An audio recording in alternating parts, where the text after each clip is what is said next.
Welcome to the Q Podcast. Q is about conversation. If we're really concerned about ending poverty, we've got to be more concerned about creating justice. Our cultural products as Christians need to both defy and resonate with the culture. And God's doing amazing things. His church is expanding, his church is growing. It's not what's the purpose of my life, it's what is the purpose that's been assigned.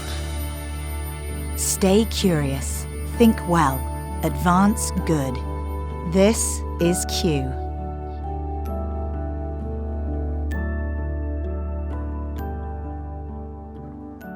Welcome to another edition of the Q Podcast. I'm Gabe Lyons, and I'm really glad you've tuned in today because today's going to be one of those days where we're going to just sit for a moment and reflect on who we are, who we're becoming, how God's forming us and shaping us, and also trying to get some clues a little bit into our personalities and all the unique ways in which God's designed all of us, and how much those ways sometimes through our own stories, our narrative, the way we grew up, the experiences that we had, start to shape who we become, how we view the world. And so we're going to listen to a talk in just a moment that was one of the favorite talks at Q 2017 by Ian Morgan Cron. And Ian is a best-selling author. His new book, which is kind of becoming a book I'm seeing a lot of places, is called The Road Back to You. And Ian goes into this deep look at something called the Enneagram. Now, if you've never heard of the Enneagram, it's spelled E-N-N-E-A-G-R-A-M. So the Enneagram is this really interesting tool that's talked about as being around for hundreds of years as really a spiritual guide, spiritual director kind of tool to better understand who we are and both like how we see the world, what motivates us, but also to understand some of the dark sides of who we are and what we're most tempted to do. I know when I first discovered this, it was understanding a little more about our propensity to really live out one of the 7 deadly sins, maybe more than others. And that intrigued me because I said, well, what is the one that I'm most interested in doing? What are the ways that I get off track? And I had a friend in my life who had really studied the Enneagram, and through deep and long conversations, we were able to unpack more and more like who I am and what I'm tempted by. And when you expose those kinds of things, it's incredibly helpful and empowering to start to understand. So when those temptations come, you know exactly where they're coming from and why. And so I asked Ian if he would do a talk. He hadn't done a talk like this before around the Enneagram, but around our shadow side. I thought it'd be really interesting for us to hear how do we better understand this dark side that we all have? And he does that within the context of helping us quickly understand the Enneagram. And of course, in only 9 minutes, we don't get to understand at the deepest level the Enneagram, but you'll start to get a sense of why it's so important to better understand who we are, how we're tempted, what our opportunities are, to really follow Jesus in a way that honors him, but also is our full self. And I think you're going to appreciate hearing from him. And as you do, just be taking a self-assessment as you hear him describe the different numbers, the different ways in which he describes them. Take it in, and if it interests you, I would encourage you to explore this more. Look at his book, The Road Back to You. You can watch this talk online where there will be some slides associated as he's talking at qideas.org. And more than anything, we just hope this helps encourage you as you reflect today on who you are and who you're becoming. Let's listen in now.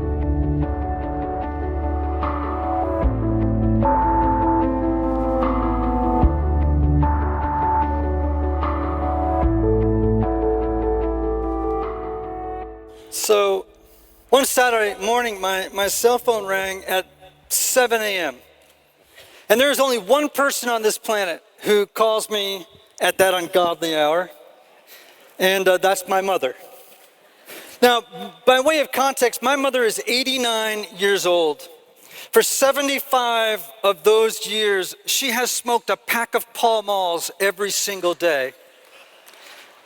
She has successfully avoided exercise, and she eats bacon with impunity. She is a force of nature. So this is what I hear on the phone. Your sister tells me you're writing a book about the angiogram. So I said, look, I am not writing a book on the angiogram. I'm writing a book on the Enneagram. And she says, what's the Enneagram? So I gave her my elevator pitch. I said, well, the Enneagram's an ancient personality typing system. that helps people understand who they are, why they think, feel, and act the way that they do, and helps them understand who they are at their best and who they are at their worst. So then there was this long, utterly silent, airless sound on the other end of the phone. And finally my mother says, "Forget the Enneagram. Write a book about going to heaven and coming back. Those authors make money."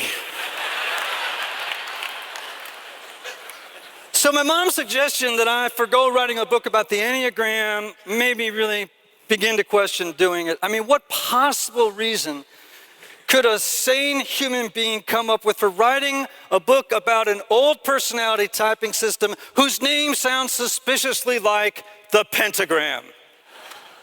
But here's why I did it.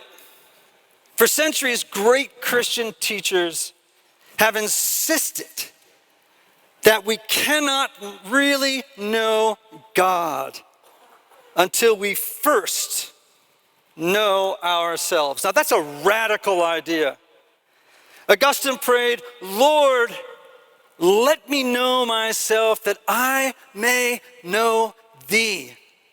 Calvin said, "Without knowledge of self, there is no knowledge of God." And I know from firsthand experience that this is true, and that the Enneagram is one of the best tools, and only one tool of many that can help us accomplish this task. So what's it all about? For those of you who don't know, the Enneagram is a 1,600-year-old personality typology. It suggests that there are 9 core personality types in the world, and it offers an in-depth and uncannily accurate, creepy accurate at times, description of each of those types. But that's just the psychology of it. The early teachers who developed the Enneagram saw that each of the 9 types had a particular weakness for one of the 7 deadly sins that Pope Gregory I came up with: pride, envy, gluttony, lust, anger, greed, sloth. And then someone added fear and deceit to the list so no one would feel left out. And obviously, we're all capable of committing every single one of those deadly sins. But let's be honest, there's one that always trips us up.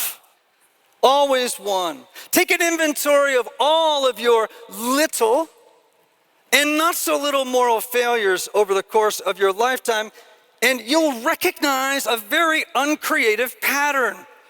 Most of our misdeeds are just variations of the same theme of our particular type's deadly sin. So listen, if you don't know your particular thorn in the flesh, the sin that besets you, trust me, it has complete autonomy to do whatever it wants in your life. So let me just run you very quickly through 9 of those types. Put your seatbelt on. So type 1s are called the perfectionists. They feel a need to perfect the world. But when their deadly sin of anger takes hold of them and activates, they begin to exude a smoldering resentment and a spirit of judgment towards themselves and others. Type 2s are the helpers. They're motivated by a need to meet the needs of others. But when their sin of pride takes hold, they begin to believe that they alone know what's best for other people. 3s are called the performers. These are folks that are motivated by a need to succeed. But in their headlong rush for success, they often will don a mask that will impress the crowd. And in the process, they deceive not only the crowd, but themselves into believing they are their false persona. We'll come back to 4 as the number that's most like Jesus in a moment. So type 5s are called the investigators. They're motivated by a need to hoard vast amounts of knowledge to avoid looking inept. And their sin of avarice comes into play when they greedily begin to hold not just information, but love and affection from others. Type 6s, their deadly sin is fear. They're motivated by a need to feel secure. And when that deadly sin activates, 6s turn to authority figures or belief systems rather than God to provide them with the security they yearn for. 7s, one of my favorites, like Stephen Colbert, for example, they're motivated by a need to avoid psychological and emotional pain. And the way gluttony reveals itself in their lives is in the way they gorge themselves on positive experiences and planning great new escapades to sidestep facing distressing emotions. 8s, my mother is an 8. They're motivated by a need to assert strength, be in control, and avoid feeling weak or vulnerable. And their deadly sin of lust can be seen in the excessiveness they evidence in every area of their lives. And finally, 9s, the peacemakers, they're motivated by a need to avoid conflict at all costs.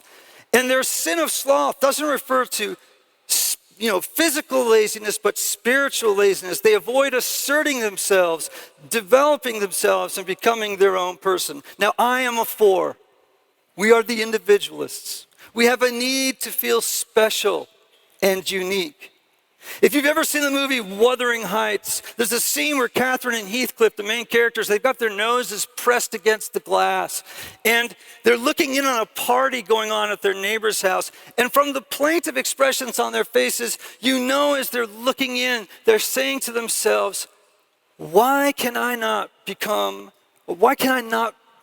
be invited to the party of life? Why am I a misfit, stuck on the aisle of the misfit of toys? Their deadly sin is envy, because they feel like they're missing something inside that everybody else has except for them. This past summer, my daughter got married, and my mom was there. And one night, I happened to spot my book in her room on her bed as I was going out to the closing party of the event. And I had a moment to tell her, my almost 90-year-old mom, I love you, and I'm so glad you're here. Now, my mom isn't very expressive, but when I walked out and got about 50 yards from the cabana where we were staying, I heard the door open, and I heard my mother say, I love you. You are a great son. And she has never said that to me before. She had started to do her work. You and I owe it to ourselves, to the world, and to the church to develop the kind of self-knowledge that will also raise up a spring of self-compassion and compassion to a world that is broken. And I invite you on that great journey. Thank you. I know that was a lot of information in a short amount of time. And Ian, man, such a great teacher. He's somebody who's a psychotherapist, an Episcopal priest. He has a great variety of backgrounds in understanding spiritual direction and how we can think about some of these deep topics, but also honor them and honor how God's made us in his image and how we're each unique and how we can celebrate that, but also the shadow side of it.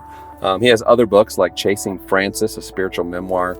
And then there's Jesus, My Father, the CIA, and Me. I think you'll find Ian as a person who maybe you've heard for the first time today. He's an incredible personality, great thinker, very creative, but also helps us better understand exactly how we can live authentically, how we can understand who we are. Again, you can check this out at qideas.org this week. You can watch this online. It's featured on our homepage.